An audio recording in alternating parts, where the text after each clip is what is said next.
Usually, I stray away from celebrity drama because it seems like so weird and so hard to track. Every time Taylor Swift has a boyfriend, Charlie D'Amelio versus Addison Rae in 2020, Gypsy Rose dumping her husband because he's too hot. It it's just always so confusing, almost make believe in my mind, and quite frankly is always forgotten about like a month later. I'm always late to the party, except for Kendrick and Drake. This is the type of drama you don't forget about. This is the drama you're going to talk about for years to come. Because this isn't just drama, this is criminal accusations. We're talking about abandonment of a child, pedophilia, reaching out to underage minors. All of it is just crazy. To the point that Kendrick took a screenshot of Drake's house on one of those pedophile map things and it had a bunch of pins on it and put it as his album cover. That was a Jeffrey Epstein level accusation right there. And this whole situation is just insane to me. Now, I feel most people know about this drama, so I don't feel like I need to give an explanation on it. But just a basic rundown, just in case you don't know. A long time ago, J. Cole released a song saying that him, Drake, and Kendrick were the big three. Kendrick was like, nah, I'm the only one. And then after that, there was just a bunch of disses released. Drake released one adding straight to Kendrick, and then that's where Euphoria, 616 in LA, all that got started. Alright, that's just the basic background of the situation. Now, to be honest, I feel like Kendrick completely dogged during this whole thing. 616 in LA was really good. Drake dropped a good-ish song. Family Matters, I feel like, was pretty decent. But then, when Kendrick dropped Meet the Grams, that was insane. Starting off with Dear Adonis and just going hard at him.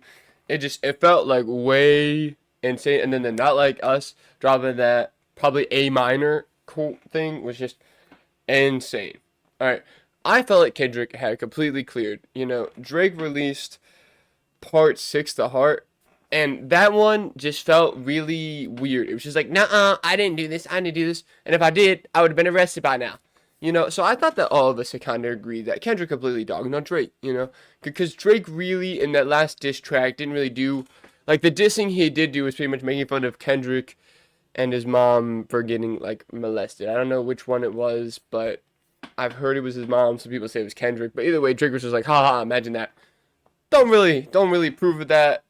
Drake's kind of messed up for that. And then I just assume we're all on the same page because I really feel like Kendrick with not Family Matters, Meet the Grams, and Not Like Us. I felt like he had really just dogged. Me and my girlfriend actually sitting in the car listening to Meet the Grams, and like our jaw was dropped. I still listen to it because it's just so good. He adds so many of Drake's family that I don't feel like Drake properly came back from that. Just going off of that alone, let alone the album cover where it literally looked like a little Jeffrey Epstein island, but his home, had 7 little predator markers on Drake's house. I think that was a great diss. But like I said, I was talking to my friend at lunch the other day. I was like, yo, Kendrick is going crazy with these diss. It was like, Drake's obviously winning. And that was surprising me. I hadn't thought that anybody really was on Drake's side. So just let me know. Do you guys feel like Drake won or whatever? I want to hear your guys' opinion because for me, I thought it was clear that Kendrick won, but I might be wrong. So yeah, just give me your opinion. Just a couple more things about Drake that kind of threw me off because as I was watching the video, I forgot to mention them. I also didn't like how he said the daughter thing was planted evidence. I don't feel like anybody's thinking that far ahead.